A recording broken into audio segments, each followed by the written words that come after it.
everyone. Mike here, and I'm continuing my attempt to spread some positivity in the world of pro wrestling. Last time I talked about Monday Night Raw and things I liked about it.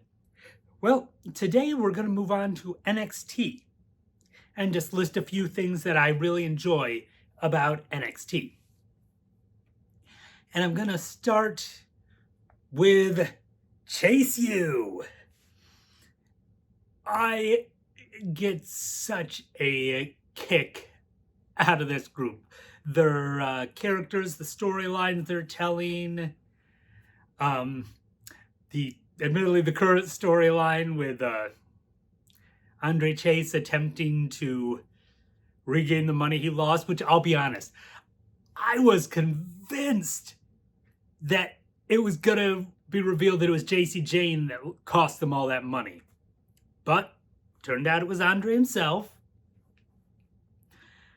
And I love how they treat it really like a college, even when they were trying to figure out how to raise money, and their students are like, we can have a bake sale, we do a car wash, as the ways they're going to get back all this money that they've lost.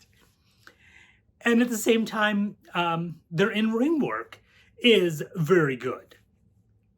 I remember the first time I saw Andre Chase wrestle, I was surprised because before that, all I'd seen were like vignettes with him, doing the Andre Chase teacher character. And then I see him in the ring and it's like, oh, wow, he's actually really good. Of course, we got Riley in the men's breakout star tournament. I'm not sure if he's gonna win the finals, but we will have to see. I mean, technically, I guess by the time that this comes out, I think that the finals will have already happened. But at the time of recording, they haven't. All right, so let's move on to the next thing, which is Miss NXT herself, Ariana Grace. It's her character. I get such a kick out of her, especially when she goes into the women's locker room, acting, like a beauty queen, and then getting told off or slapped or something, and just being completely horrified. It's like, how could you do that to me? She is so funny. I get such a kick out of her. And she is one of those entertaining bad guys. I love her. She's so good. Tony D'Angelo and family. Now, I got introduced to these guys right around the time I started watching NXT regularly, which was right at the tail end of the feud between the Tony D'Angelo family and Legado del Fantasma. In fact, the first thing I saw was their big meeting on the yacht, where they determined that whichever team lost their upcoming match would be gone from NXT.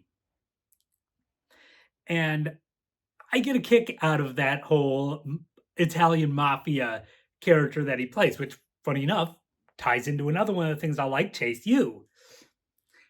I keep hoping that eventually they'll bring Two Dimes back. I know, he left because of substance issues, with the caveat that if he got himself cleaned up, they'd be willing to bring him back. And I keep hoping that eventually that time will happen. But even without him, it's still an entertaining bit. I love the Tony D'Angelo character. I love the team with him and Stax. And just all the storyline of him as the Don of NXT and, running this whole mafia group in addition to his wrestling. All right. The next two are interesting because they're very much the love to hate types. And it starts with Metaphor. These guys irritate me to no end, but in the best way.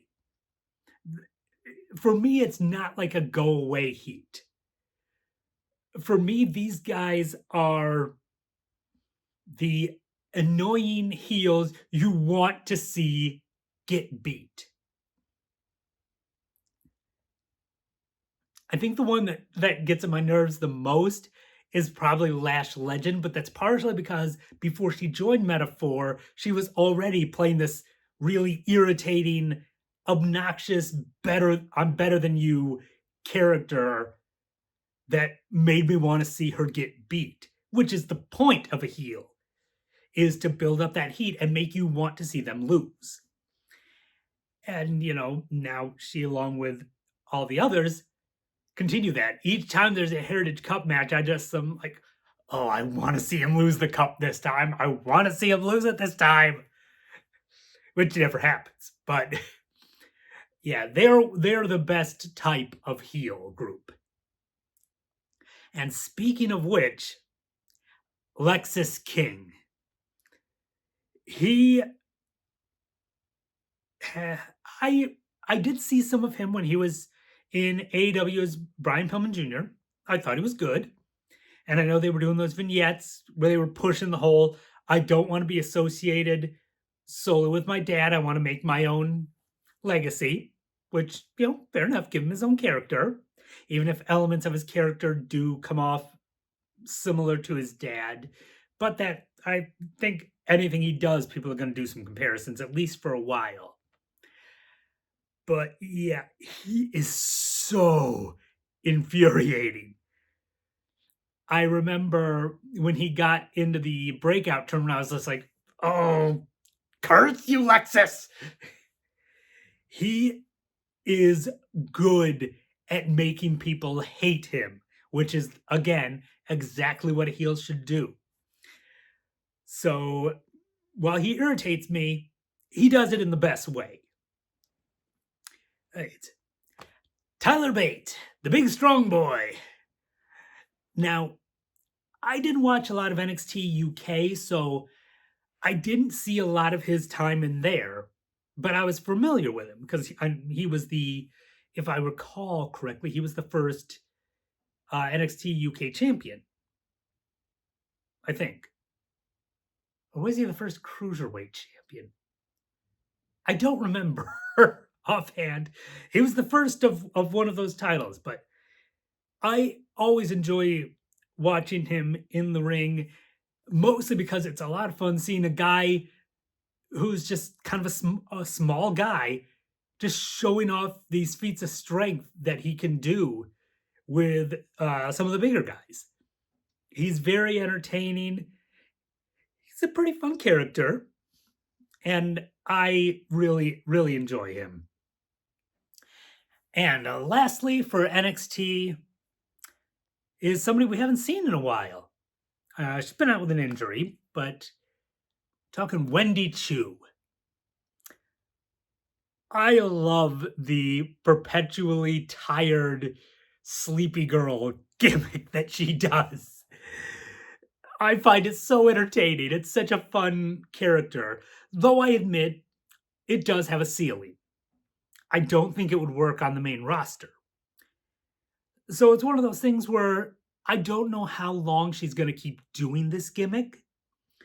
Heck, she may drop it when she comes back. But as long as it lasts, I'm going to continue to enjoy it because I really find it entertaining. And I'd be very intrigued to see what she does after. Whether she starts something new as soon as she comes back, or if she continues this gimmick for a while and eventually goes to something else. I don't expect her to stick with this gimmick, though I'd kind of enjoy it because, like I said, I get a kick out of it. I'll be interested to see what she does next, although at this point, I'm just waiting to see her come back. All right, that's all I've got for my little NXT video here. As I said with the Raw one, that doesn't mean that I dislike any of the things that I didn't specifically bring up. The things I brought up are just like my favorite things about NXT. But that's all I've got here. If you enjoyed this video, please give me a like and subscribe. That does a lot to help me out. And until next time.